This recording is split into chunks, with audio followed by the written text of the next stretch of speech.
ओम श्री गणेशाय नमः। ओम श्री आशुतोषाय नमः। वैशाख माहतम में 15वां अध्याय।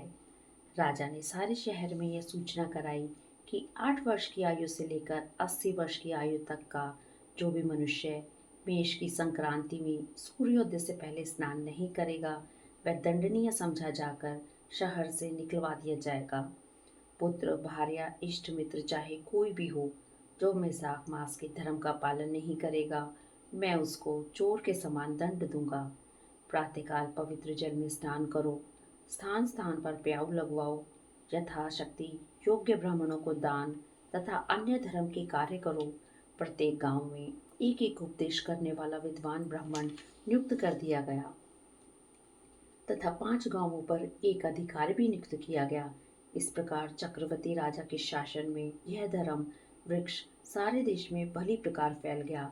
इस राज्य में जो पापी मर जाते थे वे भी वैकुंठ को प्राप्त होते थे। वैशाख मास में एक बार के स्नान करने से पापों से मुक्त होकर कोई भी प्राणी यमपुरी को नहीं जाता। इस कारण उस सूर्यवंशी राजा ने यम के सब लेखों को मिटा दिया। मनुष्य के जो भी पुराने क्रम थे सब नाश हो गए। चित्रगुप्त के लिए लिखने को कुछ भी न रहा तथा सब नरक भी खाली हो गया। तब एक समय नारद जी यमराज के पास जाकर कहने लगे कि राजन, नरक में पहले जैसे हाहाकार शब्द नहीं सुने जाते हैं। चित्रगुप्त के पास भी लिखने को कुछ नहीं। हाथ पर हाथ रखे मुनि बैठे हैं।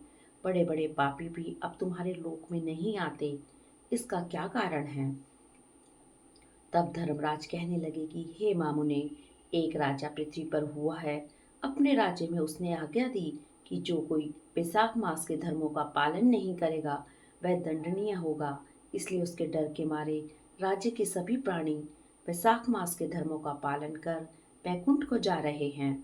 कर्मों के नाश से चित्रगुप्त के लिए लिखने को भी कुछ न रहा और मैं काठ की मूर्ति के समान बैठा हूँ। अब मैं युद्ध करके उस राजा को मारूंगा, क्योंकि मेरे पास अब कुछ काम न रहा और सेवक को स्वामी का कार्य अवश्य करना चाहिए। यदि वह मुझसे नहीं मरेगा तो ब्रह्मा जी के पास जाकर सब प्रकार के वृतांत बताकर निवेदन करूंगा।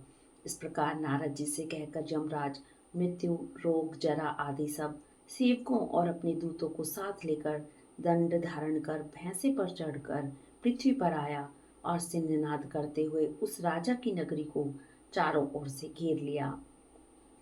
इससे समस्त प्रजा अत्यंत भयभीत हो गई। राजा भी यह सुनकर कि यम ने नगर को घेर लिया है, अपनी सेना को सजाकर नगर के बाहर आया। राजा ने थोड़ी देर में ही मृत्युकाल तथा रोग और यमराज के दूसरे दैत्यों को मारकर भगा दिया। तब भैंसे पर सवार यमराज स्वयं राजा के सम्मुख आया और भीषण गर्जना करके राजा पर बाण चलाने लगा। राजा ने 3 बाणों से उसके धनुष को काट दिया। अब यम ढाल और तलवार ले राजा को मारने के लिए चला।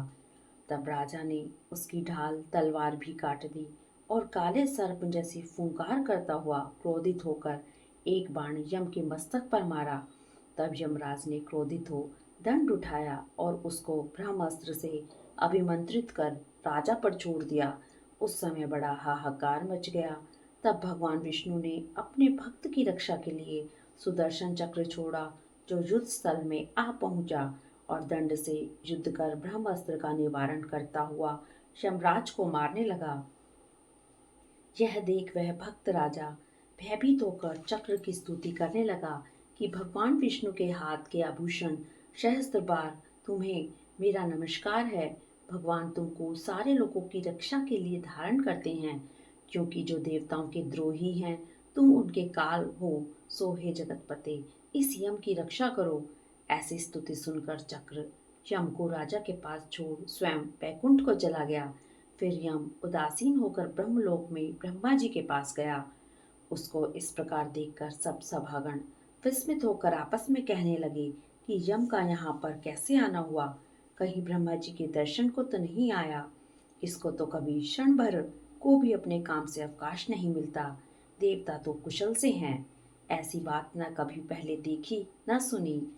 यह सब ऐसा कह ही रहे थे कि तभी प्राणियों का स्वामी और सूर्य का पुत्र यम ब्रह्मा जी के चरणों में इस प्रकार गिर गया, जैसे जड़ से कटा हुआ वृक्ष निराश्रित होकर पृथ्वी पर गिर जाता है।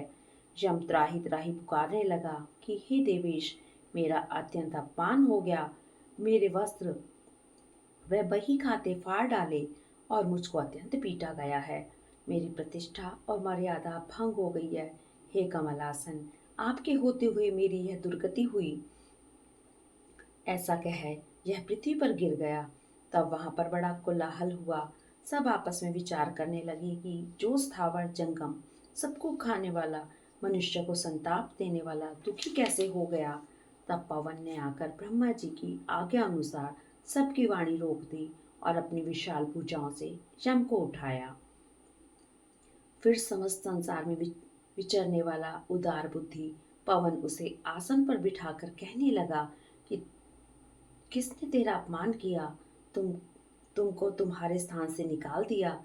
तुम्हारे वस्त्र वही खाते किसने फाड़ डाले। सो यह वृतांत तुम ब्रह्मा जी के सम्मुख कहो। जो सबके पितामह हैं वे ही तुम्हारे दुख दूर करेंगे।